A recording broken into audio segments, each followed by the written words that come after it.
உலகெங்கும் வாழும் தமிழ் நெஞ்சங்களுக்கு கிறிஸ்டியின் அன்பு வணக்கம்.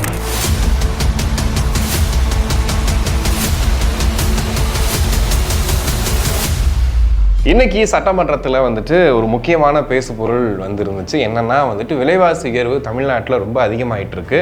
தாவேக அரசு பொறுப்பேற்றதுலேருந்து பார்த்தீங்கன்னா தமிழ்நாட்டில் அன்றாட தேவைக்கான அந்த மளிகை சாமான் பொருட்கள்லேருந்து எல்லா விலையுமே ஏறிட்டு இருக்கு அப்படின்னு எதிர்கட்சி தலைவர் ஒரு குற்றச்சாட்டை வைக்கிறாரு. அதற்கு அமைச்சர் பதில் சொல்லும் போது என்ன சொல்கிறாரு அப்படின்னா, இந்த மாதிரி விலைவாசி உயர்வுக்கு காரணம் இப்போ இருக்கக்கூடிய அந்த பல நாடுகளுக்கு இடையான சண்டைகள் இருக்கு இல்லையா, குறிப்பாக இப்போ ஈரான் போர், அந்த போர்ஷனில் இதனால தான் இன்றைக்கி பெட்ரோல் டீசல் விலை ரொம்ப அதிகமாக இருக்குது. ஸோ அதனால தான் விலைவாசி உயர்வு எல்லா இடங்கள்லையும் இருக்கிற மாதிரி தான் இருக்குது அப்படின்ற மாதிரி சொல்லியிருக்காங்க. ஸோ அந்த மாதிரி சொன்னதுக்கு அப்புறமா பார்த்திங்கன்னா நிறைய இங்கே ட்விட்டரில் நிறைய பேர் போட ஆரம்பிச்சிட்டாங்க. அதாவது தமிழ்நாட்டில் தாவேக ஆட்சி பொறுப்பேற்றதுக்கு அப்புறம் தான் இவங்களோட நிர்வாக சீர்கேடுனால இன்றைக்கி விலைவாசி உயர்வு இவ்வளோ வந்திருக்கு அப்படின்னு சொல்லிட்டு போட்ட உடனே அதுக்கு கீழே பார்த்திங்கன்னா நிறைய பேர் வித் ப்ரூஃபோடு இன்றைக்கி போட்டிருக்காங்க. அதாவது 2021 24 வரைக்கும் எந்த அளவுக்கு இன்ஃப்ளேஷன் நடந்திருக்குது, அப்போ எப்படி விலைவாசி உயர்வு இருந்துச்சு, அப்பையும் ஈரான் போர் நடந்துக்கிட்டு இருந்துச்சு, அப்போ எப்படி இருந்துச்சு, இப்போ எப்படி இருக்குது அப்படின்னு சொல்லிட்டு. ஸோ இதோட தாக்கம் பெட்ரோல் டீசல் விலை உயர்வு அதை தாண்டி ஒட்டுமொத்தமாக இந்திய அளவுலையும் சரி உலக அளவுலையும் சரி உணவுப் பொருட்களோட விலையேற்றம் அதிகமாக இருக்குது. ஸோ அதோட வெளிப்பாடு தான் இதில் தேவையில்லாமல் அரசியல் பண்ண வேண்டிய அவசியம் இல்லை அப்படின்னு சொல்லிட்டு நிறைய பேர் போட்டுட்டு இருக்காங்க. ஸோ அந்த மாதிரி தான் இன்றைக்கி சட்டமன்றத்தில் ஆரம்பத்திலேயே, அதாவது இன்றைக்கி சட்டமன்றம் ஆரம்பிக்கும் போதே பார்த்தீங்கன்னா இந்த பெரிய குற்றச்சாட்டாக சொல்லியிருந்தாங்க. ஸோ அந்த குற்றச்சாட்டுக்கு பதிலடியும் கொடுக்கப்பட்டிருக்கு. ஸோ விலைவாசி உயர்வு அப்படிங்கிறது இன்ஃப்ளேஷனாக நடக்கிற விஷயம். இது எந்த அளவுக்கு கட்டுப்படுத்த முடியுமோ அந்த அளவுக்கு கட்டுப்பாடாக வச்சுக்க வேண்டியது அரசோட கடமை. அந்த விஷயத்தை தாவேகா கொஞ்சம் மைண்டில் வச்சுப்பாங்க அப்படிங்கிற மாதிரியும் சொல்லிக்கலாம். இன்னொரு பக்கம் என்ன அப்படின்னா, இன்னொரு சைடில் இருந்து இப்போ ஒரு பக்கம் உற்பத்தி வந்துகிட்டு இருக்கு, இந்த பொருட்கள்லாம் இது பண்ணிட்டு இருக்காங்க அப்படின்னும் போது இந்த கொள்முதல் பண்ணுறது, ஏற்றுமதி இறக்குமதி பண்ணுறது, இதுலேயுமே ரொம்ப கவனமாக செயல்பட்டால் மட்டும்தான் இந்த விலைவாசி உயர்வை கட்டுப்படுத்த முடியும்னு சொல்லுவாங்க. ஸோ இந்த டிஎம்கே கவர்மெண்ட் எங்கள் ஆட்சி காலத்தில் கம்மியாக இருந்துச்சு இப்போ அதிகமாகிட்டுன்னு சொல்கிறத ஏற்றுக்கவே முடியாது. ஏன்னா அது ரெக்கார்ட் படி பார்க்கும்போது அங்கே இருந்த இன்ஃப்ளேஷன் தான் எங்கேயும் இருக்குது. இதை அரசியலுக்காக பயன்படுத்திக்கிட்டு விலைவாசி உயர்வு அதிகமாகிடுச்சு பாருங்கன்னு சொல்லிட்டு சொல்கிறதெல்லாம் எப்படி எடுத்துன்னு தெரியல. தூய்மை பணியாளர் போராட்டத்தில் பார்த்திங்கன்னா போராட்டம் எங்கே நடக்குது அப்படிங்கிறது எல்லாருக்கும் தெரியும். ஆனால் திடீர்னு ஒரு 50 பெண்கள் சேர்ந்துக்கிறாங்க. அவங்க கையில் பதாகை இருக்குது. குறிப்பாக 2 சேனல் தான் போய் எடுக்கிறாங்க, இல்லை ஒரு மைக்கு தான் இருக்குது. சூரியன் தொலைக்காட்சி மைக்கு மட்டும் தான் இருக்கும். சூரியன் தொலைக்காட்சி மைக் இருந்துச்சுன்னா டேரெக்டாக சிஎம் விஜய் அவர்களை திட்டுற மாதிரி அவங்க பேசுகிறாங்க. அதாவது தெரியாமல் நாங்கள் ஓட்டு போட்டுட்டோம், யாருன்னே தெரியாமல் நாங்கள் ஓட்டு போட்டோம், இப்போ பெரிய தப்பு பண்ணிட்டோம் நாங்கள் நினைக்கிறோம் அப்படின்னு சொல்லிட்டு. இது ஆக்சுவலி தூய்மை பணியாளர்களோட குரல் கிடையாது, திமுக அவர்களுடைய குரல் அப்படிங்கிறது தெளிவாக அந்த வீடியோ பார்க்கும்போதே நமக்கு தெரியும். அப்படி அவங்க ஒட்டுமொத்தமாக போராட்டம் பண்ணி ஒரு பெரிய எழுச்சி போராட்டமாக இருக்குது அப்படின்னா கண்டிப்பாக அவங்கள்ட்ட தனியாக அந்த பைட் எடுக்க போகிறோம்ல, அவங்களே தெளிவாக சொல்லிடுவாங்க இது நடந்துச்சு அப்படின்னு சொல்லிட்டு. இன்னொன்று, தூய்மை பணியாளர்களை பற்றி ஒரு டாக்குமெண்ட்ரி சூரியன் தொலைக்காட்சி ஒன்று போட்டாங்க. அதுக்கப்புறம் தூய்மை பணியாளர் போராட்டத்தை இன்னைக்கு ஹைலைட் பண்ணி காட்டுறது சூரியன் தொலைக்காட்சி தான். எனக்கு என்ன ஆச்சரியமாக இருக்குன்னா, கடந்த 5 வருடங்களில் லாஸ்ட்டாக அந்த 2 இயர்ஸில் அவங்க இதே விஷயத்துக்காக பல முறை போராடினாங்க. அப்போ இந்த ஊடகம் அவங்க கிட்ட நெருங்கவே இல்லை, இந்த நியூஸை கேரி பண்ணவே இல்லை. பல ஊடகங்கள் திமுகவுடைய, அதாவது இவங்களாவது டைரக்ட் பார்ட்னர், நிறைய இன்டைரக்ட் பார்ட்னர்ஸ்லாம் இருக்கானுங்க. கேட்டால் கம்யூனிஸ்ட்னு சொல்லிப்பானுங்க. ஆனால் அவனுங்க எல்லாருமே இந்த டிஎம்கே சப்போர்ட்டாக தான் இருப்பாங்க. கம்யூனிஸ்டே இன்னைக்கு எப்படி இருக்காங்கன்றதை பார்க்குறோம். ஸோ ஆனால் அவங்க சொல்லிக்கிறது எப்படின்னா, நிறைய பேர் சொல்லுவாங்க நாங்கள் கம்யூனிஸ்ட் அப்படின்வாங்க, ஆனால் பார்த்தா டிஎம்கே சப்போர்ட் பண்ணிட்டு இருப்பாங்க. கம்யூனிஸ்டாக இருக்கிறவங்க டிஎம்கே சப்போர்ட் பண்ணுன்ற எந்த அவசியமும் கிடையாது. நீங்கள் கம்யூனிஸ்ட்டுங்கிறது ஒரு கொள்கை, அது ஒரு கோட்பாடு, அது உங்களுடைய தத்துவம், அதை நீங்கள் ஃபாலோ பண்ணிட்டு போனாலே போதும். அதை சொல்லிக்கிட்டு நம்ம ஒரு திரை மறைவில் நாங்கள் டிஎம்கே சப்போர்ட்னு சொல்லிட்டு அந்த தூய்மை பணியாளர் பிரச்சனையவே கையில் எடுக்காமல் அதை பற்றியே பேசாமல் இருந்த ஊடகங்கள்லாம் பார்த்தோம். ஆனால் இந்த விஷயத்தை இப்போ ஊடகம் கண்டுக்கலையா அப்படிங்கிட்டா ஊடகம் கண்டுக்குது. நம்மளும் டெய்லி பற்றி சொல்லிட்டு தான் இருக்கோம். தாவேக அரசு அவங்களுக்கான நிவாரண நிதியை கொடுங்க, தயவு செஞ்சு கொடுங்கன்னு தான் சொல்லிகிட்டு இருக்கோம். ஆனால் அதுக்கு முன்னாடியே இவங்க என்ன பண்ணுறாங்கன்னா, இதை வச்சு ஒரு அரசியல் பண்ணால் எப்படி, இந்த விஷயத்தை வச்சு நம்ம அரசியல் பண்ணலாம் அப்படிங்கிற மாதிரி இன்னைக்கு இவ்வளோ நாட்கள் இல்லாமல் திடீர்னு பார்த்தா இன்னைக்கு அம்மா உணவகத்தில் ஒரு போராட்டம். ஒரு 50 பெண்கள் இருக்காங்க. ஒருத்தர் கரடியை போட்டு ஒருத்தர் பேசிகிட்டு இருக்காரு. அவர் சொல்கிறாரு ஊதிய உயர்வு வேறும்னு சொல்லிட்டு போராட்டம் நடந்துகிட்டு இருக்கு அப்படின்ட்டு. இன்னொரு பக்கம் பார்த்தீங்கன்னா நாகப்பட்டினம் மாவட்டத்தில் மாவட்ட ஆட்சியர் அலுவலகத்தில் வந்துட்டு ஒரு நிறுவனம் வந்து இதை எடுத்துக்கிட்டாங்க, நிலத்தை எடுத்துக்கிட்டு இழப்பீடு தராமல் இருக்காங்க. ஸோ தாவேக்கா அரசு இழப்பீடு வாங்கி தரணும். அதாவது தாவேக்கா அரசு இழப்பீடு வாங்கி தரணும். அப்போ இதுக்கு முன்னாடியே எடுக்கப்பட்ட விஷயம், இந்த 300 நாள் எடுத்த விஷயம் கிடையாது, இதுக்கு முன்னாடியே எடுத்த விஷயம். ஸோ அந்த விஷயத்துக்கு இழப்பீடு வேணும்னு கேட்குறாங்க. அதுக்கு உடனே வந்து தாவேக்கா அரசுக்கு எதிராக போராட்டம் நடைபெறுதுன்னு ஒரே ஒரு தொலைக்காட்சியில் மட்டும் நியூஸ் கேரி ஆகுது.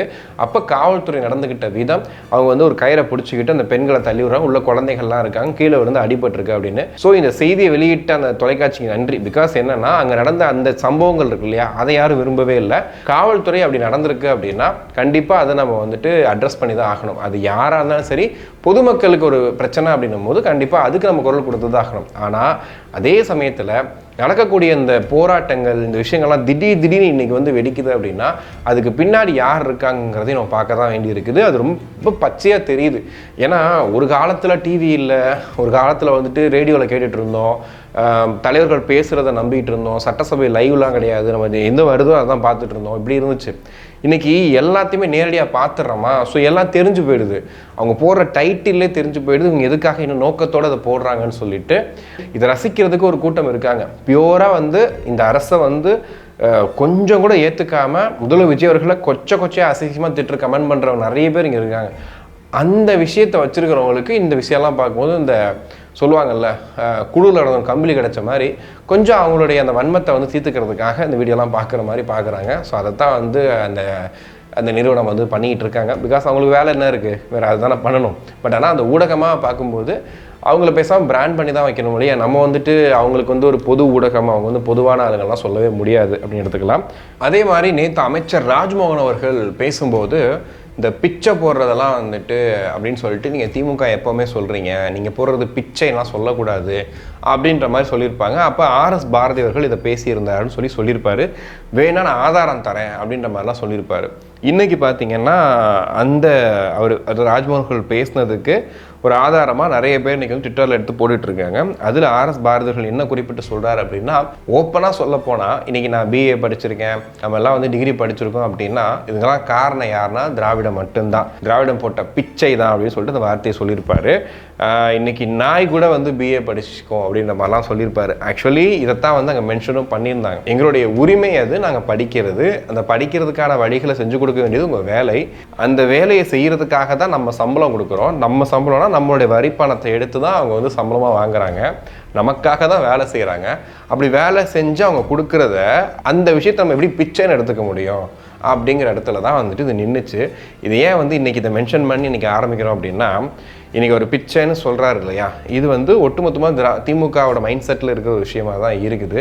இன்றைக்கி கூட பார்த்தீங்க அப்படின்னா இப்போது IUML கட்சி இந்த மாதிரியான கட்சிகள் வந்து இன்றைக்கி வந்துட்டு தாவேக்காக ஆதரவு கட்சிகளாக வந்துட்டு அமைச்சர்கள் உட்காந்துருக்குறாங்க.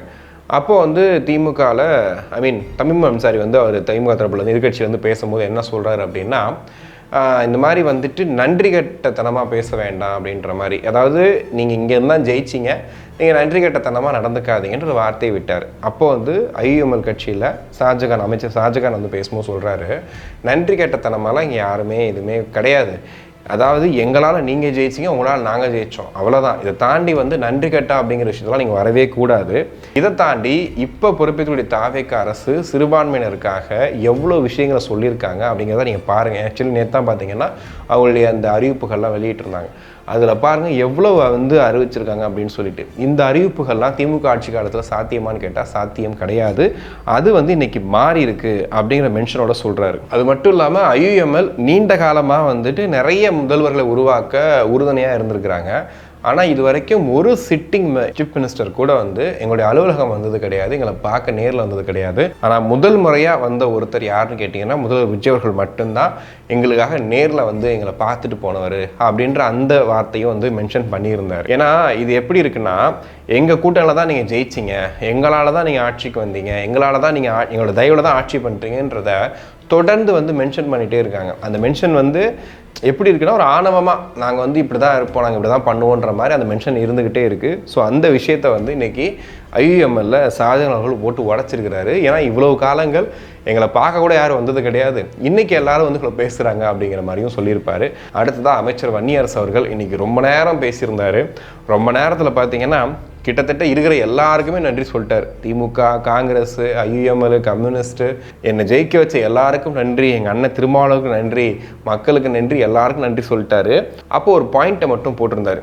என்னென்னா நேற்று வந்து பேசும்போது ஒரு தலித்தை வந்து அமைச்சராக முடியும் அப்படின்னா அது தாவேக்கா அரசில், தாவேக்கா ஆட்சியில் வந்து சாத்தியமாயிடுச்சு.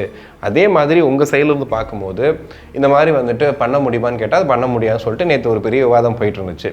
இன்னைக்கு நான் வந்து இத்தனை பேருக்கும் வந்து நன்றி சொன்னேன், எதிர்கட்சி தலைவர் உதயநிதி ஸ்டாலின் வரைக்கும் நான் நன்றி சொன்னேன், எல்லாருக்கும் நன்றி சொன்னேன். ஆனால் வந்துட்டு இது வரைக்கும் திமுக திருமாவளவர்கள் நன்றி சொல்லிச்சான்னு கேட்டால் அவர் சொன்னதே கிடையாது, ஒரு பாம்பு தூக்கி போக்குறாரு.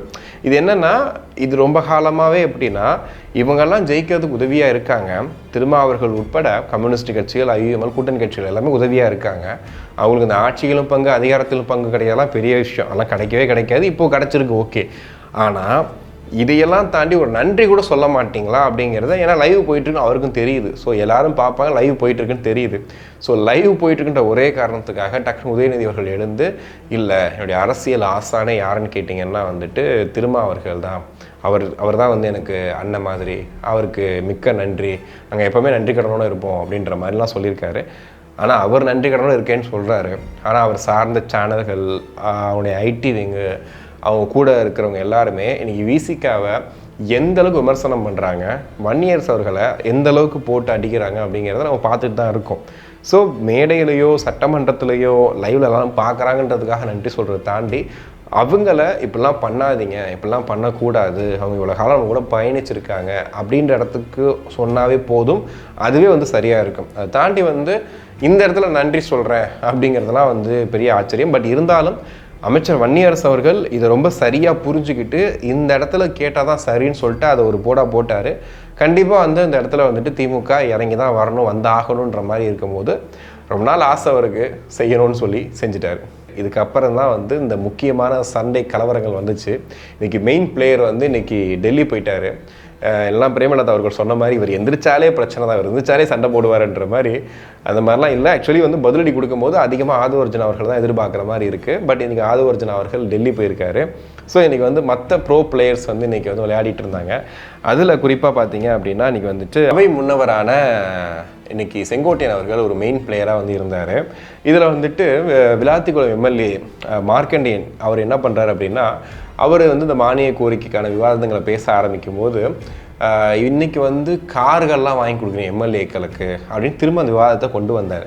இந்த கார் விவாதத்துக்கு நேற்றே முற்றுப்புள்ளி வச்சாச்சு, அந்த பிரச்சனையை தீர்ந்துருச்சு, வேணுன்றவங்களுக்கு தான் காரு, வேணான்றவங்களுக்கு பிரச்சனை இல்லை அப்படிங்கிற இடத்துக்கு போயாச்சு. ஸோ திரும்ப அவர் சொன்னதுனால அந்த வார்த்தை வந்து திரும்ப வருது.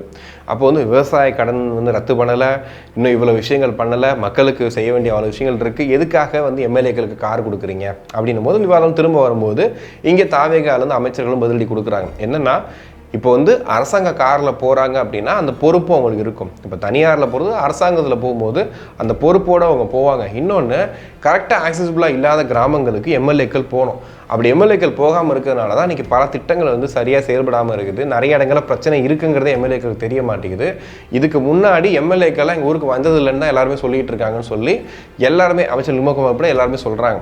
அதுக்கு வந்து அவர் வந்து சொல்லும் போது உதயநிதி ஸ்டாலின் அவர்கள் எழுந்து சொல்கிறாரு, இல்லை எங்களுக்கு கார் வேணான்னு சொல்லிட்டோம், இந்த பிரச்சனை வந்து இதோட முடிஞ்சு போச்சு, இதுக்கப்புறம் வந்து நாங்கள் இதை பற்றி கேட்க விரும்பல, பேச விரும்பல அப்படின்னு சொல்லிட்டாங்க. ஆனால் வந்து இது திரும்ப திரும்ப சொல்லும்போது என்ன பண்ணிட்டாங்க அப்படின்னா, டக்குன்னு வந்துட்டு அவை முன்னவரான செங்கோட்டையன் எழுந்து சொல்கிறாரு, நீங்களும் தான் கார் ரேசிங்னு ஒன்று வச்சிங்க, 24 கோடி ரூபாய் வந்து செலவு பண்ணிங்க, அது எதுக்கு வச்சிங்க, ஏன் வச்சிங்கன்னு எங்களுக்கு தெரியலன்னு சொல்லி அந்த பிரச்சனையை கிளப்பி விட்டார். உடனே பார்த்தீங்கன்னா திமுகவில் பயங்கரமாக கத்த ஆரம்பிச்சிட்டாங்க.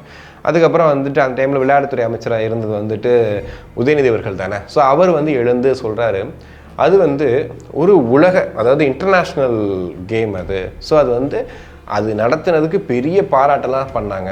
ஒரு இரவு நேரத்தில் அந்த டைமில் நடத்துறதுலாம் பெரிய விஷயம், அதை பண்ணியிருக்கோன்னு சொன்னாங்க. நிறைய பேர் வழக்கெல்லாம் போட்டாங்க நீதிமன்றத்தில். இப்போ நீதிமன்றமே சொல்லிச்சு, ஒரு இன்டர்நேஷ்னல் கேம், இதை ஏன் வந்து நீங்கள் தடுக்கிறீங்கன்னு சொல்கிறீங்கன்னு சொல்லிட்டு நீங்கள் வந்து அந்த வீரர்களை கொச்சப்படுத்துறீங்க, எங்களை கொச்சப்படுத்துறேன்னு சொல்லிட்டு அந்த கார் ஓட்டின வீரர்களை வந்து நீங்கள் கொச்சப்படுத்துறீங்க அப்படிங்கிற மாதிரி அந்த விஷயத்த வேறு மாதிரி திருப்பி விட்டாப்புல. ஆக்சுவலி நம்ம கேட்குறது என்னென்னா, அப்படி ஒரு கார் பந்தயம் நடத்துறதுனால இப்போ சென்னையில் என்ன மாறிடுச்சு, என்ன விஷயங்கள் மாறி என்ன சொல்கிறது, என்ன நடந்திருக்கு அப்படிங்கிறத நம்ம ஃபஸ்ட்டு கேட்குறோம். ஏதாவது ஒரு புதுசாக ஏதாவது என்ன சொல்கிறது, நிறைய இப்போ வட சென்னையில் இருந்தோ இல்லை நம்ம சென்னையிலேருந்து நிறைய வீரர்கள் ரெடியாகி கார் ரேசிங் போகிறாங்களா, இல்லை அதுக்காக ஏதாவது முன்னெடுப்பு எடுத்தாங்களா, இல்லை அப்படி கார் ரேசிங் நடத்துனதுனால இங்கே ஏதாவது கிளப்ஸ் வந்து உருவாயிருக்குதா அப்படிங்கிற மாதிரி எதுவுமே கிடையாது. ஸோ அந்த திட்டத்துக்காக அந்த கேமுக்காக கிட்டத்தட்ட பார்த்தீங்கன்னா 24 கோடி ரூபாய் செலவு பண்ணது மட்டும்தான் மிச்சம். அப்போ அது யார் காசு அப்படிங்கிறதோட ஆரம்பிக்கிறாங்க. ஸோ இந்த வாக்குவாதம் போயிட்டுருக்கு. இதில் பார்த்தீங்கன்னா இந்த பேனா வந்து திரும்ப வந்துருச்சு. அதாவது கலைஞர்களுடைய பேனா. கலைஞர் பேனா வைக்கணும்னு சொன்னவங்க தானே நீங்கள் கடலில் போயிட்டு மக்கள் காசை வச்சுக்கிட்டு நீங்கள்லாம் வந்து பேசலாமான்னு சொல்லி இப்போ அந்த விவாதங்களுக்கு போயிட்டாங்க. என்ன நடந்துகிட்டு இருக்கு அப்படின்னா, திமுகவோ தாவேக்காவோ அவங்க இந்த மாதிரி மக்கள் பிரச்சனைகளை சண்டை போடுறாங்களோ இல்லையோ, அடிக்கடி இந்த மாதிரி முன்னாடி இறந்து போன அந்த கலைஞர் ஜெயலலிதா அவர்களை இழுத்து சண்டை போடுறது இருக்குல்ல, அது நடந்துக்கிட்டே இல்லை. ரொம்ப தேவையே இல்லாமல் இழுக்கப்படுறது பார்த்தீங்கன்னா கலைஞர் அவர்கள் தான். சம்மந்தமே இல்லாமல் அவரை வந்து அடிக்கடி இழுத்து பேசக்கூடிய சுச்சுவேஷன் தான் வந்து அமைஞ்சு போயிடுது. ஸோ அதே மாதிரி தான் இன்றைக்கும் ஆச்சு. அந்த பேனா திட்டத்தை கைவிட்டாலுமே அந்த திட்டத்தை சொல்லியே வந்து அடி வாங்கிட்டே தான் இருக்காங்க. இதுக்கிடையில் பார்த்தீங்கன்னா அந்த பூண்டி கலைவாணர் 2-3 நாளாக பயங்கர ட்ரெண்டில் இருக்கார். இந்த பிரச்சனை போயிட்டு இருக்குது, இந்த பேனா அது இதுன்னு பஞ்சாயத்து போயிட்டு இருக்குது. அங்கேருந்து பார்த்தீங்க அப்படின்னா அவர் வந்து இந்த தேர்ட் அம்பையர்லாம் காட்டுவாங்கல்ல, இந்த டிவியில் தேர்ட் அம்பையர் காட்டுவாங்கல்ல அந்த கிரிக்கெட் நடக்கும்போது, அது மாதிரி காட்டிகிட்டு இருக்காரு. என்னென்னா இதெல்லாம் டிவியில் வந்துட்டு இருக்கு, இதெல்லாம் டிவியில் வந்துட்டு இருக்கு அப்படின்னு சொல்லி காட்டிகிட்டு இருக்காரு. ஸோ அதுவும் வந்து பார்த்தீங்கன்னா இன்றைக்கி வைரல் ஆகிட்டு இருக்கு.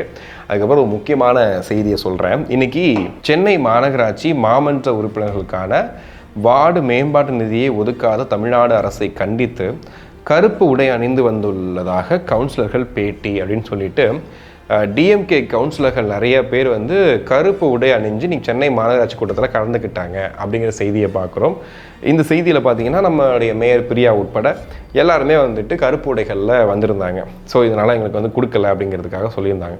இப்போ நம்ம கேட்குறது என்ன அப்படின்னா, இப்போது புதிய அரசு அமைஞ்சதுக்கப்புறம் மேயராக சிஎம் விஜய் அவர்களை போய் மீட் பண்ணிங்களா, பார்த்தீங்களா, இல்லை நீங்கள் ஏதாவது பேசுனீங்களா? நீங்கள் இன்னமும் வந்துட்டு மு.க. ஸ்டாலின் அவர்கள் தான் முதல்வர் அப்படின்ற ரேஞ்சில் தான் இருக்கீங்க. ஸோ அப்படி இருக்கும்போது உங்களுக்கு இதெல்லாம் எப்படி சரியாக ஈஸியாக கிடைக்கும் அப்படிங்கிறது ஒரு கேள்வி. சரி, ஓகே, இந்த விஷயத்தை வச்சுக்கலாம் கையில். இதோடு சேர்த்து இப்போ நான் ஒரு விஷயம் கேட்குறேன். திருமுல்லை வாயிலில் storm water drain and road relaying பணிகளுக்காக சாலைகள் தோண்டப்பட்டு 3 மாதங்கள் மேல் கடந்தும் சீரமைக்கப்படாமல் உயிருக்கு ஆபத்து ஏற்படுத்தும் நிலையில் உள்ளது. இதை திமுக கவுன்சிலர்களிடம் புகார் அளித்தால் டிவிகேக்கு ஓட்டு போட்டிங்கல்ல, அங்கே போய் கேளுங்கன்னு திமுறா பேசுகிறாங்கன்னு சொல்லி ஒருத்தர் வீடியோ போட்டிருக்காரு. ஸோ எனக்கு இதை எப்படி கனெக்ட் பண்ணிக்க முடியுது அப்படின்னா, நீங்கள் உங்களுடைய ஆட்சிக்காலம் முடிகிற வரைக்கும் நீங்கள் என்ன ஐடியாவில் இருக்கீங்கன்னா, நம்ம இந்த மாதிரி எந்த வேலையும் மக்களுக்கு செஞ்சு கொடுத்துடக்கூடாது. குறிப்பாக வந்து டிவிகேக்கு ஓட்டு போட்டிங்கல்ல, அங்கே போய் கேளுங்கன்னு தெனாவட்டா சொல்கிற ரேஞ்சில் தான் இருக்காங்கன்னு சொல்லிட்டு இந்த வீடியோ பார்த்தீங்கன்னா 2 மணி நாளாக போயிட்டே இருக்குது. இதை சரி பண்ண சொல்லுங்கன்னு நம்ம திருமலை வாயில்ல. ஸோ வந்து இந்த விஷயத்தை டிஎம்கே கவுன்சிலர்ஸ் வந்து பண்ணிக்கிட்டு இருக்காங்க அப்படிங்கிறது தெளிவாக தெரியுது. ஏன்னா இப்போது நடக்கக்கூடிய பிரச்சனைகள்லாம் பார்க்கும்போது இது எல்லாமே வந்துட்டு திட்டமிட்டு பண்ணிகிட்டு இருக்காங்க அப்படிங்கிற மாதிரியும் தெரியுது. இதோட சேர்த்து பார்த்தீங்கன்னா கொளத்தூர் கிராமம், சரவம்பாக்கம் ஊராட்சி, மதுராந்தகம் வட்டம், செங்கல்பட்டு, இங்கே வந்து கனிம வளங்களே வந்துட்டு திருடிட்டு போகிறாங்க. திருடிட்டு போகும்போது பார்த்தீங்கன்னா அந்த போகிற அந்த லாரியை பார்த்து பசங்க பயந்து, அதாவது அவங்களுடைய ஸ்கூலுக்கு போகிற பசங்கள்லாம் பயந்து என்ன பண்ணுறாங்கன்னா அந்த வயக்காட்டில் இறங்கி நடந்து போகிறாங்க. அந்த போகிற வழியே பார்த்தீங்கன்னா சேரும் சகதியமாக இருக்குது அப்படிங்கிற வீடியோ வந்து வைரல் ஆகிட்டு இருந்துச்சு. இந்த வீடியோ யார் எடுத்தாங்க என்னன்றது நமக்கு தெரியல, பட் வீடியோ போயிட்டே இருந்துச்சு. இதுக்கு நடவடிக்கை எடுங்கன்னு சொன்னாங்க. சரி, நம்ம நேற்று கூட பேசும்போது இந்த விஷயத்தை விட்டுட்டோமே அப்படின்னு யோசிச்சுட்டு இருந்தோம். இப்போ பார்த்தீங்க அப்படின்னா இந்த மாதிரி நடந்துக்கிட்டு இருக்குன்னு ஒருத்தர் வந்து எடுத்து போட்டுட்டு இருக்கார். அவர் வந்து இந்த விஷயத்தை வந்து சோசியல் மீடியாவில் ஸ்ப்ரெட் பண்ணிகிட்டு இருக்கார். இன்றைக்கி அவருக்கு ஃபோன் பண்ணி டிஎம்கேலேருந்து மிரட்டுறாங்க, அந்த ஏரியாவில் மிரட்டிகிட்டு இருக்காங்க அப்படிங்கிற செய்தியும் வந்துட்டு வருது. அதுவும் குறிப்பாக அந்த குவாரியிலேருந்து மிரட்டுறாங்க அப்படிங்கிற செய்தியும் வருது. ஸோ இது தகுந்த நடவடிக்கை எடுக்கணும் அப்படிங்கிறதுக்காக நம்ம வீடியோவில் ஆட் பண்ண சொல்லி நிறைய பேர் கேட்டிருந்தாங்க. ஸோ அதுக்காக வந்து நம்ம இந்த விஷயத்தையும் சேர்த்து பேசிடுறோம். ஸோ இதை பார்த்துட்டு இருக்கவங்க கண்டிப்பாக வந்து இதுக்கான ஒரு நல்ல முடிவு கிடைச்சா நல்லாயிருக்கும். ஏன்னா வந்து ஏதோ ஒரு விபத்து நடக்கிறதுக்கு முன்னாடி, ஏதோ ஒரு பிரச்சனை நடக்கிறதுக்கு முன்னாடி இது சரி பண்ணிட்டாங்க அப்படின்னா ரொம்ப நல்லதாக இருக்கும். அடுத்ததாக வந்து பார்த்திங்கன்னா பிரைம் மினிஸ்டர் கேண்டிடேட்டாக விஜய் அவர்கள் வந்தா அப்படின்னு சொல்லிட்டு ஒரு விஷயம் நடக்குது. அதில் வந்துட்டு ஒரு பிரபலமான நியூஸ் சேனல்ஸ் என்ன பண்ணுறாங்க, அதுவும் வட இந்திய ஊடகங்கள் என்ன பண்ணுறாங்கன்னா, best suited to be next PM சொல்லிட்டு ஒரு கருத்து கணிப்பு மாதிரி நடத்துகிறாங்கன்னு வச்சுக்கலாம். ஸோ அதில் வந்து பார்த்தீங்கன்னா நரேந்திர மோடிக்கு வந்து 49%, ராகுல் காந்திக்கு வந்து 27%, ஜோசப் விஜய் அவர்களுக்கு 9%, அபிஜித்துக்கு 1%, அரவிந்த் கெஜ்ரிவாலுக்கு 1% அப்படின்னு சொல்லிட்டு இன்னைக்கு ஒரு முடிவு வந்திருக்குது. இதுதான் வந்து இன்னைக்கு நிறைய பேர் பேசிக்கிட்டு இருக்காங்க. என்ன அப்படின்னா, ராகுல் காந்தி அவர்கள் இன்னைக்கு வந்துட்டு சொந்த காசுலேயே சூனியம் வச்சுக்கிட்ட மாதிரி இன்னைக்கு அவர் கூட கூட்டணி போனார். இன்னைக்கு அவர் இடத்தையே வந்துட்டு தூக்குற ரேஞ்சுக்கு விஜய் அவர்கள் வளர்ந்து வந்துட்டு இருக்காரு அப்படிங்கிற மாதிரியும் பேசிகிட்டு இருக்காங்க. இன்னொரு சைடு இல்லைங்க ஏதாவது ஒரு மாயை கிரியேட் பண்ணுறாங்க, அந்த அளவுக்குலாம் இன்னும் பெருசாக எதுவும் ஆகலை அப்படிங்கிற மாதிரிலாம் சொல்கிறாங்கன்ற மாதிரியும் போயிட்டுருக்கு. ஸோ இந்த விஷயத்தை பற்றி நம்ம பார்க்கணும் அப்படின்னா, இது உடனே நடந்துருமா, இது என்ன சினிமாவா, டக்குன்னு சிஎம் அப்புறமா பிஎம்ன்றது மாறிடுமா அப்படின்னு கேட்டால் அப்படி எதுவும் மாறப்போகிறது கிடையாது. பட் நடக்கக்கூடிய விஷயங்கள் எப்படி இருக்குன்றதை மட்டும் கொஞ்சம் யோசிக்க வேண்டியிருக்குது. ஏன்னா நம்ம இந்தியாவை பொறுத்த வரைக்கும் பிஎம் ஆனவங்களோட லிஸ்ட்லாம் எடுத்து பார்க்கும்போது பார்த்திங்கன்னா, அவங்க அந்த கட்சியில் இருந்திருப்பாங்க. அவங்க வந்து இந்திய அளவில் வந்து அவங்க வந்து அந்த கட்சியை வந்து பெருசாக்கியிருப்பாங்க. அதில் வந்து நிறையா கூட்டணி கட்சிகள் இருக்கும். அது மூலயமா ஜெயிச்சு வந்தவங்களுடைய இதில் தான் வந்துட்டு பிரதமர் ஆக முடியும் அப்படின்ற மாதிரிலாம் இருக்குது. அப்படி பார்க்கும்போது விஜய் அவர்கள் இங்கே ஒரு பெரிய மாற்றத்தை நிகழ்த்திட்டாரு, ஒரு பெரிய சாதனை பண்ணிட்டாரு, இவர் ஏதோ ஒன்று பண்ணிட்டு இருக்காரு அப்படிங்கிற மாதிரி இந்த விஜய் தளபதின்னு சொல்லிட்டு வட இந்திய ஊடகங்களில், வட இந்தியாவில் சோசியல் மீடியாவில் இவரோட பேர் வந்து ரிப்பீட்டடாக வந்துகிட்டே இருக்குது. அதாவது இவர் யாருன்னு தெரிஞ்சுக்கணும்னு நினச்சவங்க தேடுறாங்கன்றது தான் வந்து இப்போ இருக்க பெரிய விஷயம் இந்த நியூஸு. அப்படி இருக்கும்போது இவர் தமிழ்நாட்டில் என்னெல்லாம் பண்ணிகிட்டு இருக்காரு அப்படிங்கிறத தாண்டி என்ன பண்ணாருங்கிறது தான் எல்லாரும் பேசுகிறாங்க. 2 திராவிட கட்சிகள் ஒரே தேர்தலில் 2 பேரையும் வந்து உட்கார வச்சுட்டு இன்றைக்கி அவர் சிஎம் ஆகிட்டார். நிறைய நல்ல விஷயங்கள் பண்ணிகிட்டு இருக்காரு, நிறைய மாற்றங்கள் நிகழுது, லஞ்ச ஊழல் ஒழிஞ்சிக்கிட்டு இருக்குன்ற மாதிரி இந்த செய்திகள் தான் அங்கே போய் சேருது. இது ஃபேக் நரேட்டிவ் பண்ணுறாங்க, தப்பான பொய்யான செய்திகள் பண்ணுறாங்கன்னா அதுவும் நடந்துக்கிட்டு தான் இருக்குது. ஃபேக் நியூஸ் நிறைய, அவர் வந்து பாகிஸ்தான் போனார், அவர் வந்து பஞ்சாப் போனார் அப்படின்ற மாதிரி நிறைய செய்திகளும் போகுது. அதோடு சேர்த்து இந்த விஷயம் போயிட்டே இருக்குது. ஸோ இது என்ன ஆகுது அப்படின்னா, ஒரு கட்டத்துக்கு மேலே சென்ட்ரல் லெவலுக்கு இதை வந்து ரீச் ஆகும்போது ஒரு கலகலப்பு ஏற்படுது. ஆஹா, இது ஏதோ ஒன்று நடந்துக்கிட்டு இருக்குடா அப்படிங்கிற மாதிரி தோணுது. இதில் ஒரு சின்ன ஒரு சிக்கல் அப்படின்னு பார்த்தீங்கன்னா, சிக்கல்னு சொல்ல முடியாது, இந்த காக்ரோச் ஜனதா பார்ட்டி அவங்க வந்து நம்ம டெல்லியே பயமுறுத்திட்டோம், சென்ட்ரலே பயமுறுத்திட்டோம் அப்படின்னு சொல்லிட்டு அவருமே அதோடைய கட்சியோட தலைவருமே என்ன பண்ணுறாருன்னா, அவருமே வந்து பிஎம் அந்த லிஸ்ட்டில் இருக்காருன்னு சொல்லிக்கலாம். அவர் என்ன சொல்லியிருக்காரு அப்படின்னா, இந்தியாவிலேயே சிறந்த முதல்வர் வந்து ஸ்டாலின் தான், அவர் ஆட்சி காலத்தில் நிறைய வளர்ச்சிகளை பார்த்தோம் அப்படிங்கிற மாதிரி சொல்லியிருந்தார். ஸோ இப்போ காக்ரோச் பார்ட்டி தமிழ்நாட்டுக்குள்ளே வந்தாங்கன்னா வந்து விஜய் காலி பண்ணிடுவாங்க அப்படிங்கிற மாதிரி விஷயங்கள்லாம் வந்து போயிட்டுருக்கு. ஸோ இந்த நேரத்தில் வந்துட்டு தாவிகாவோட செய்தி தொடர்பு அனந்தஜித் வந்து ஒரு விஷயம் சொல்கிறாரு. எப்படின்னா, ஃபர்ஸ்ட் ஆஃப் ஆல் நீங்கள் தமிழ்நாட்டுக்குள்ளே சிஜேபி வருது அப்படின்னா ஃபஸ்ட்டு தாண்ட வேண்டியது விர்ச்சுவல் வாரியர்ஸ்னு ஒரு பெரிய ஒரு ஃபோர்ஸை நீங்கள் தாண்டணும். அதுக்கப்புறம் தாவேக்கா தொண்டர்கள் ஒரு பெரிய படை ஒன்று இருக்குது. அதுக்கப்புறம் என் நெஞ்சில் குடியிருக்கும்னு சொல்லிட்டு இன்றைக்கி அவருடைய ரசிகர் பட்டாளம் ஒன்று இருக்குது.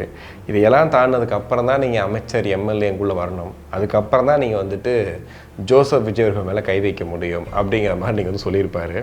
உண்மையை பார்க்க போனால் இன்றைக்கி விஜய் அவர்களை எமோஷ்னல் கனெக்டாக பார்க்குறாங்க. நம்ம அண்ணன் சிஎம் ஆகிட்டார், நம்ம அண்ணன் நீ சிஎம் ஆகிருக்காரு, நம்மலாம் வந்துட்டு நல்ல ஆட்சியில் இருக்கோம் அப்படின்ற மாதிரிலாம் வந்துட்டு அந்தளவுக்கு கனெக்டில் இருக்காங்க. நீ சிஎம் விஜய் அவர்களை தொட்டால் என்ன ஆகுங்கிறது எல்லாருக்குமே தெரியும். அப்படி இருக்கும்போது எங்கே இருந்தோ வந்து நீங்கள் டெல்லியில் பயங்கரமான ஒரு புரட்சியை பண்ணிட்டீங்கன்றதுக்காக தமிழ்நாட்டில் பண்ண முடியுமான்னு கேட்டால், இங்கே தமிழ்நாட்டில் ஆட்சி அதிகாரத்தில் இருக்கிற ஒரு மேலே வச்சுருக்கக்கூடிய இந்த அன்பு இருக்குல்ல, அப்படி பார்க்கும்போது ஒட்டுமொத்த தமிழ்நாடே அவர் வந்துட்டு என்ன சொல்கிறது, நிறைய பேரோட அன்பை சம்பாரித்து வச்சுருக்கிறாரு. ஸோ அவ்வளோ சீக்கிரம் வந்துட்டு தொற்ற முடியுமா அப்படிங்கிறதெல்லாம் தெரியல. பட் ஆனால் அந்த விஷயங்களும் வந்துக்கிட்டு இருக்குது. ஸோ பொறுத்து இருந்து பார்ப்போம். ஏன்னா பிரதமர் தேர்வில் விஜயர்கள் 3ஆம் இடத்துல இருக்காரு அப்படின்னும் போது கண்டிப்பாக இந்த விஷயங்கள்லாம் நடக்க தான் செய்யும் அடுத்து வரக்கூடிய காலங்களில். ஸோ அதையும் வந்து கன்சிடர் பண்ணுவாங்க அப்படிங்கிற மாதிரி தான் இருக்குது. ஸோ இன்றைக்கி சிஎம் விஜய் அவர்கள் புழல் சிறைக்கு வந்துட்டு இன்றைக்கி ஆய்வு மேற்கொள்ள போயிருக்காரு. இது மாதிரி நிறைய இடங்களில் திடீர்னு சொல்லி ஆய்வு மேற்கொள்ள போயிட்டு மக்களை சந்திச்சு இந்த கை காட்டுறது, ஜாலியாக அவங்க கூட பேசுறதெல்லாம் வந்து பண்ணிகிட்டு இருக்காரு. நேற்று சட்டமன்றத்தில் வரும்போது அவருடைய முதல்வர் இருக்கையை தாண்டி வந்து பக்கத்தில் எம்எல்ஏக்கள் கூட, அதாவது ஆதவர்ஜுனா அந்த பக்கம், இந்த பக்கம் வந்துட்டு செங்கோட்டையன் அவர்கள் கூட தான் உட்காந்துருந்தார். செங்கோட்டையன் அவர்கள் அவங்களோட பேசிகிட்டு இருக்கும்போது நிறைய விஷயங்கள் தான் வந்து பேசிட்டு சிரிச்சிட்டுலாம் இருந்ததெல்லாம் வந்து பார்த்தோம். என்னென்னா ஏதோ ஒரு விஷயம் வந்து ஏதோ டிஸ்கஷனோட பயங்கரமாக பண்ணிகிட்டு இருக்காங்க. பட் என்ன ஏதுன்றலாம் வெளியே தெரியாது. திமுகவுக்கு இதுதான் பெரிய பிரச்சனையே. என்ன பண்ணுறாங்கன்னே தெரியல, ஏதோ ஒன்று பண்ணுறாங்க, மக்கள் செல்வாக்கு இருந்துக்கிட்டே இருக்குது, ஏதோ ஒன்று பண்ணிகிட்டு இருக்காங்க அப்படிங்கிற மாதிரி திமுகவும் வந்து வாட்ச் பண்ணிட்டு தான் இருக்காங்க. ஸோ இந்த நேரத்தில் நம்ம சொல்கிறது என்ன அப்படின்னா, திமுக பல போராட்டங்கள் மூலியமாக தான் வந்துட்டு தாவேக்கா அரசை வந்து எதிர்த்து நிறைய விஷயங்கள் பண்ணிகிட்டு இருக்காங்க. அப்படி இருக்கும்போது இந்த தூய்மை பணியாளர் போராட்டம் அவங்க கடந்த ஆட்சி காலத்துலேயும் போராடினாங்க, இப்பயும் போராடிட்டு இருக்காங்க. அவங்களோட நியாயமான கோரிக்கைகளை தாவேக்கா அரசு செவிமடுத்து அதை சீக்கிரம் பண்ணி கொடுக்கணும் அப்படிங்கிறது தான் நம்மளுடைய ஆசையும். அதை பண்ணுவாங்கன்ற நம்பிக்கை நமக்கு இருக்குது. ஸோ இன்றைக்கி வீடியோ பார்த்துருப்பீங்க. உங்களுக்கு என்ன தோணுச்சு? சட்டமன்ற நிகழ்வுகளாக இருக்கட்டும், வெளியில் நம்ம பேசின விஷயங்களாக இருக்கட்டும், இவ்வளோ விஷயங்கள் தமிழ்நாட்டில் நடந்துக்கிட்டு இருக்குது. அது எல்லாத்தையும் வந்து தொகுத்து பேசியிருந்தோம். ஸோ உங்களுடைய கருத்துக்களை தயவு செஞ்சு கமெண்ட் செக்ஷனில் போடுங்க. மீண்டும் ஒரு நல்ல வீடியோவில் சந்திப்போம். நன்றி.